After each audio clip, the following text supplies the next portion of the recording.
अपनी एड़ियों को कोमल, सुंदर और क्रैक फ्री बनाने के लिए आज हम बनाने जा रहे हैं ये वैसलीन। ये वैसलीन इतनी असरदार है कि आप इसके इस्तेमाल के बाद कुछ ही दिनों में इसका रिजल्ट भी देख पाएंगे। नमस्कार, एक रसोई में आपका स्वागत है।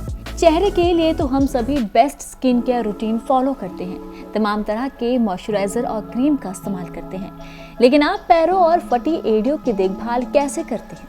घर पर पानी में लगातार काम करने के बाद महिलाएं इस परेशानी से सबसे ज्यादा परेशान रहती हैं। ऐसे में एड़ियों का रूखा हो जाना, फटने लगना उनके लिए आम बात है, लेकिन इसे हल्के में लेना हमारी भूल हो सकती है, क्योंकि हमारे पैर हमारे शरीर का पूरा बोझ उठाए हुए हैं। ऐसे में जरूरी है कि हम इनका भी ख्याल रखें। इसीलिए आज हम फटी एड़ियों की समस्या से छुटकारा दिलाने वाली DIY क्रीम यानी कि क्रैक्ड हील के लिए बेहद असरदार वैसलीन घर पर ही तैयार करने जा रहे हैं। इसके लिए हमें सबसे पहले यहाँ चाहिए होगा मोमबत्ती, सरसों का तेल, नारियल का तेल, एलोवेरा जेल और सबसे ज्यादा जरूरी है गोंद मोरिंगा। गोंद मोरिंगा इसीलिए क्योंकि ये हमारे त्वचा से जुड़े किसी भी रोग पर बेहद कारगर है। अब हमने करना क्या है? हम सबसे पहले चाकू की मदद से मोमबत्ती को इस तरह से छील लेंगे। आप यहाँ किसी भी तरह की मोमबत्ती का इस्तेमाल कर सकते हैं, चाहे तो रंग बिरंगी मोमबत्तियां भी ले लें या फिर आप इसमें सफेद रंग की मोमबत्तियों का भी इस्तेमाल कर सकते हैं। अब हमने इस मोमबत्ती का चूरा बना लिया है। वहीं यहाँ क्वांटिटी की बात करें तो हम यहाँ मोमबत्ती के चूरे को 2 छोटी कड़छी ले रहे हैं। अब हमें यहाँ चाहिए होगा सरसों का तेल, 3 छोटी कड़छी हम यहाँ सरसों का तेल ले रहे हैं। वहीं नारियल का तेल भी इस मिश्रण में हमें मिलाना होगा, जिसकी क्वांटिटी रख रहे हैं हम 1 छोटी कड़छी।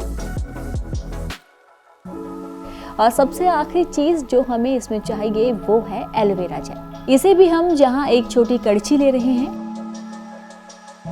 अब हमने इसे इंडक्शन या फिर गैस पर धीमी आंच पर रखना है और इसे हिलाते रहना है। हमें इस मिश्रण को 5 से 7 मिनट तक इसी तरह से पकाना है। आप देख सकते हैं यहाँ मोम पूरी तरह से पिघल चुकी है और सारे मिश्रण अच्छे से पक चुके हैं। तो अब हम इंडक्शन को बंद कर देते हैं और इसे पलट देते हैं एक कटोरी में। आप चाहे तो इस मिश्रण को किसी डिब्बिया में स्टोर करके रख सकते हैं। आप देख सकते हैं ये सभी लिक्विड फॉर्म में है। अगर आप भी हमारे साथ इस रेमेडी को तैयार कर रहे हैं तो आपका भी मिश्रण कुछ इसी तरह का तैयार हुआ होगा, लेकिन अभी हमें इसे लगाना नहीं है, बल्कि इसे 8 से 10 मिनट तक ठंडा होने के लिए छोड़ देना है। 8 से 10 मिनट बाद ये हमें कुछ ऐसा दिखाई देगा। अब ये तैयार हो चुका है, तो आप अब इस मिश्रण को अपनी क्रैक्ड हील्स पर आराम से अप्लाई कर सकते हैं। आपको इसे अप्लाई कैसे और कब करना है ये भी हम आपको बता देते हैं। आपको सबसे पहले अपने पैरों को अच्छी तरह से साफ कर लेना है और फिर उंगलियों की मदद से आपको इसे पहले पूरे पैर पर डॉट डॉट करके लगाना है और फिर इन डॉट्स को हमें पूरे पैरों पर अच्छे से लगा लेना है और थोड़ी देर तक पैरों की मसाज करनी है। इस तरह से आप अपने पैरों पर इस वैसलीन को लगा सकते हैं और इसे लगाने के बाद हमें पहन लेनी है सॉक्स।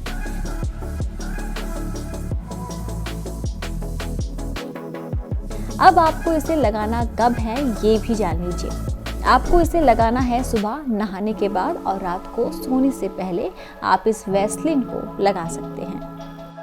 लेकिन एक चीज जो हम यहाँ मिस कर रहे हैं वो है गोंद मोरिंगा, जो कुछ इस तरह का दिखाई देता है। हमने इसका पाउडर बनाकर रखा हुआ है। अब इसे लेना कैसे है ये भी जान लेते हैं। हमें 1 गिलास पानी में 1 ग्राम गोंद मोरिंगा मिलाकर रोज सुबह पीना होगा। यकीन मानिए ये सिर्फ आपकी फटी एड़ियों को ही हील नहीं करेगा, बल्कि आपको देगा बेदाग ग्लोइंग स्किन। अब अगर आप भी फटी एड़ियों से परेशान हैं तो इस नुस्खे को महज 5 मिनट में तैयार कर सकते हैं। अब आपको ये नुस्खा कैसा लगा ये आप हमें कमेंट करके जरूर बताएं।